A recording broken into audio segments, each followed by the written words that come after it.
Today's topic is asexual reproduction. Asexual reproduction क्या होता है? मैंने आपको कल बताया था कि ऐसा सेक्सुअल रिप्रोडक्शन जिसमें सिर्फ एक सिंगल पेरेंट सेल ही रिस्पॉन्सिबल होता है. ठीक है, एक सिंगल सेल क्या कहते हैं, या एक सिंगल पेरेंट ही क्या करता है, वो रिप्रोडक्शन की प्रोसेस करता है. ऐसे रिप्रोडक्शन को हम एसेक्सुअल रिप्रोडक्शन कहते हैं. ठीक, in this method a single individual parent is capable of producing offspring. Means केवल एक सिंगल पेरेंट ही क्या करता है, वो ऑफस्प्रिंग को जन्म दे देता है, यानी अपनी जैसी संतान को जन्म देता है. As a result the offspring that are produced are not only identical to one another but are also exact copies of their parent.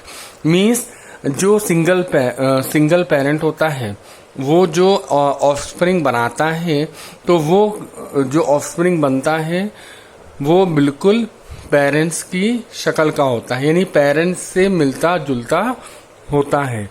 या एक तरीके से कहें कि जो पेरेंट्स है उसकी एग्जैक्ट कॉपी होती है. ठीक है. Are these offspring likely to be a genetically identical or different. अब क्वेश्चन ये उठता है कि जो ऑफस्प्रिंग बना है वो, जैसे मैंने कहा, एग्जैक्ट कॉपी होती है, तो क्या उसके जेनेटिकल क्वालिटीज भी क्या सेम होती हैं?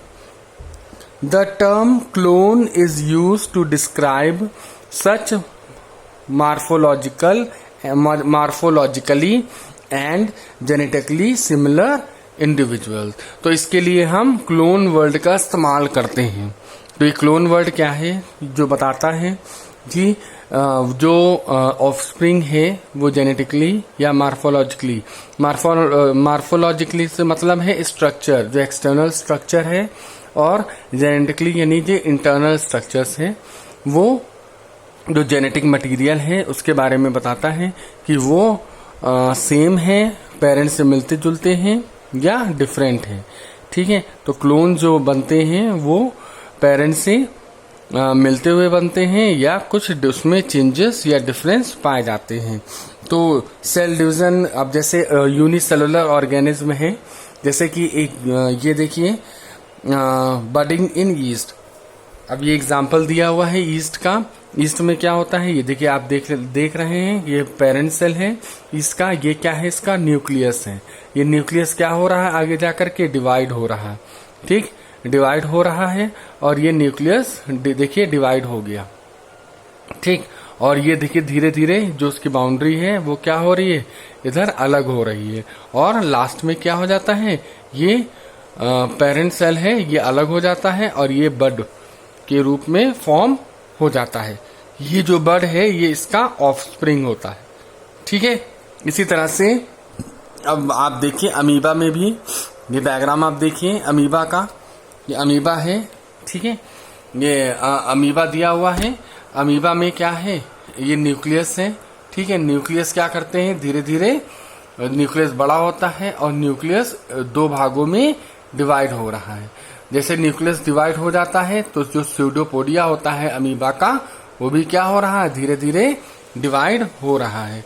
और जैसे ही ये डिवाइड होता है तो उससे क्या होते हैं, दो डॉटर सेल्स बन जाते हैं. ठीक है.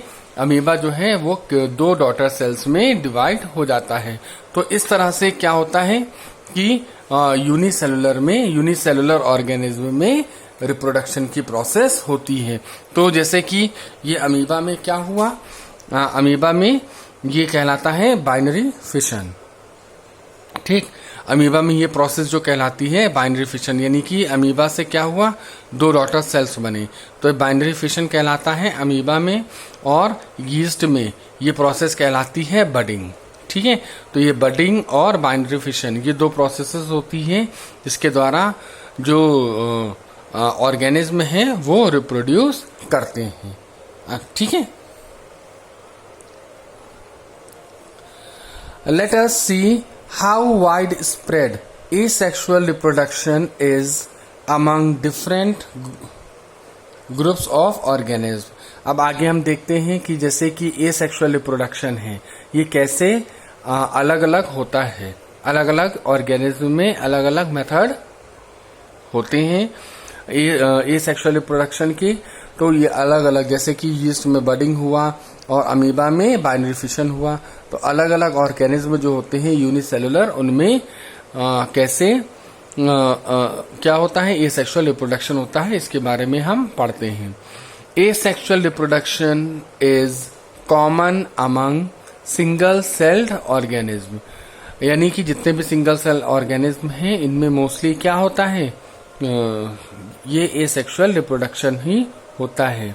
And in plants and animals with relatively simple organisations.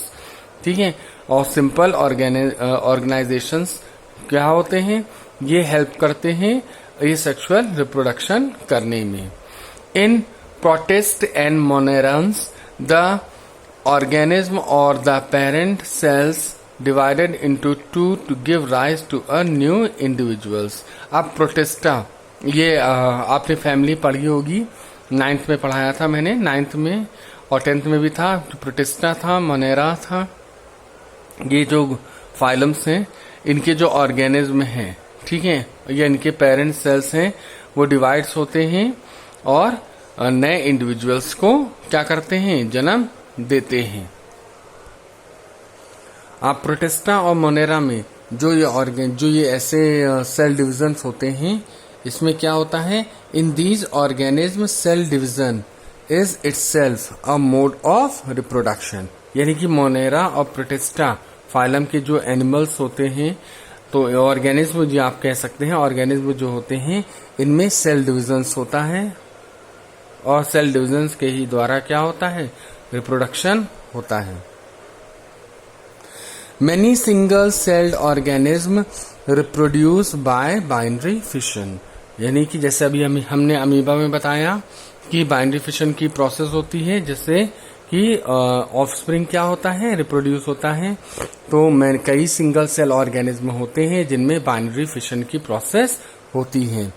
Where cells divides into two halves and each rapidly grows into an adult.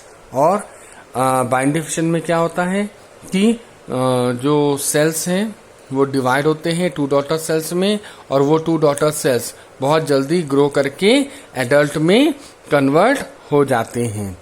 Where are cell divides, example amoeba paramecium. Amoeba और paramecium इसका example है जिसमें binary fission की process होती है.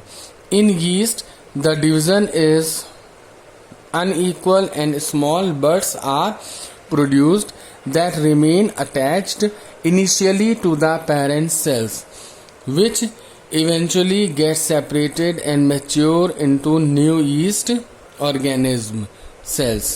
ठीक, अब जैसे कि बडिंग में क्या होता है कि जो पेरेंट सेल है उससे वो बड क्या होता है, ग्रो करता है. लेकिन अगर हम कहें कि वो जो बड है वो क्या है, स्मॉल है और अनइक्वल साइज है, यानी पेरेंट सेल से क्या होता है, बड छोटा होता है. जैसे अभी हमने ये इसमें दिखाया कि छोटा सा बड होता है, वो पेरेंट सेल से छोटा ही होता है. ठीक है, और वो एक समय आने पर ही वो क्या होता है, वो पेरेंट सेल से अलग होता है और न्यू यीस्ट में मैच्योर होता है. ठीक है. Member of kingdom fungi and simple plants such as algae reproduce through special asexual reproduction structures. अच्छा, कुछ ऐसे फंगी और एल्गीज हैं जो कुछ स्पेशल एसेक्सुअल रिप्रोडक्शंस के द्वारा ही क्या होते हैं, रिप्रोड्यूस होते हैं. The most common of these structures are zoospores that usually are microscopic motile structures.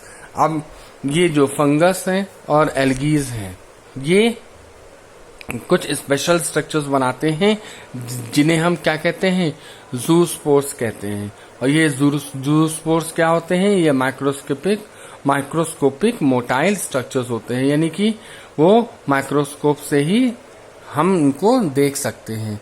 Other common asexual reproductive structures are conidia in Penicillium, buds, hydra and gemmules in sponge.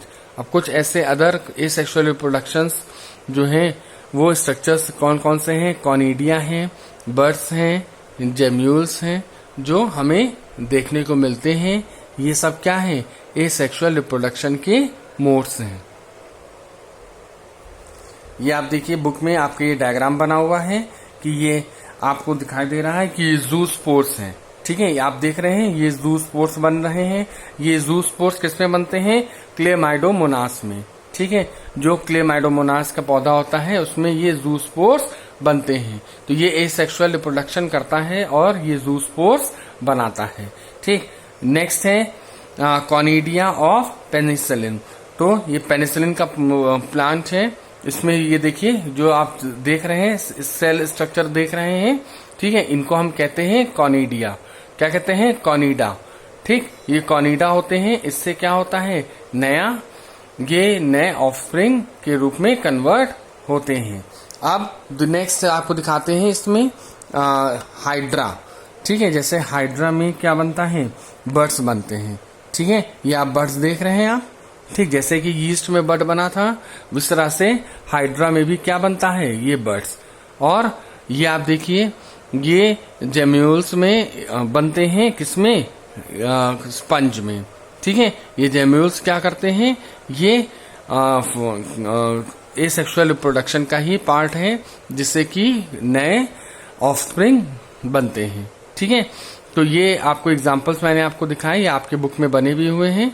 तो ये सारे एग्जांपल्स हैं asexual reproduction structures हैं। Zoospores of Chlamydomonas, conidia of Penicillium, birds in hydra और gemmules in sponge. तो ये सारे asexual reproductions के एग्जांपल हैं जो एसेक्सुअल रिप्रोडक्शन करते हैं।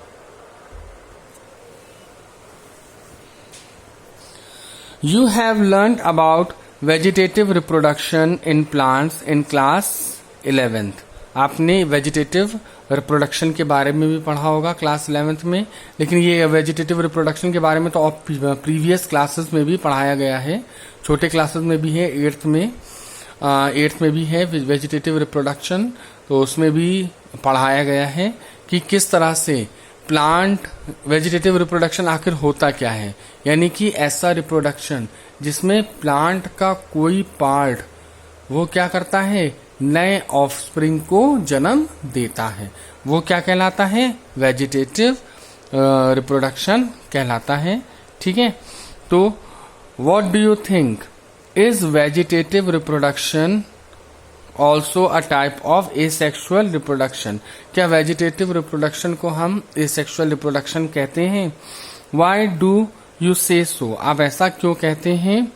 Is the term clone applicable to the offspring formed by vegetative reproduction? क्या जो वेजिटेटिव रिप्रोडक्शन से जो ऑफस्प्रिंग बनता है तो क्या उसको हम क्लोन कहते हैं? तो ये सारे क्वेश्चंस का आंसर्स हैं वो हम इसमें देखते हैं। While in animals and other simple organisms, the term asexual is used unambiguously. In plants, the term vegetative reproduction is frequently used. अब asexual जो हम वर्ड यूज करते हैं वो क्या है? वो कुछ चीजों के लिए हम इस्तेमाल नहीं करते, जैसे कि हम प्लांट्स के लिए, ठीक है। इसके लिए हम वेजिटेटिव रिप्रोडक्शन का वर्ड यूज करते हैं, ठीक है। The unit of vegetative propagation such as runner, rhizome, sucker, tuber, offset, bulb are all capable of giving rise to new offspring. अब जैसे कि वेजिटेटिव रिप्रोडक्शन के लिए तो या हम कहें वेजिटेटिव प्रोपोगेशन के लिए कुछ ऐसे एग्जांपल्स हैं, जैसे कि रनर हैं, राइजोम्स हैं, यानी रनर का बनना, राइजोम्स का बनना, सकर, ट्यूबर, ऑफसेट और बल्ब। ये सब जो होते हैं ये सब क्या करते हैं? न्यू ऑफस्प्रिंग को जन्म देने में सक्षम होते हैं। ये सारे जितने भी चीजें हैं ये वेजिटेटिव रिप्रोडक्शन से क्या हुए हैं, जुड़े हुए हैं, और इन्हीं के कारण यही जो जैसे रनर है, राइजोम है, सकर है, ट्यूबर है, ये सब क्या है, ये सब उसी के पार्ट हैं। ठीक है, ये वेजिटेटिव रिप्रोडक्शन के पार्ट हैं जो क्या करते हैं, दूसरे ऑफस्प्रिंग को क्या करते हैं, ग्रो करने में सहायता करते हैं। These structures are called vegetative propagules। ऐसे स्ट्रक्चर्स जो नए ऑफस्प्रिंग को जन्म देने में सहायक होते हैं या सक्षम होते हैं, उन्हें हम वेजिटेटिव प्रोपेग्यूल्स कहते हैं।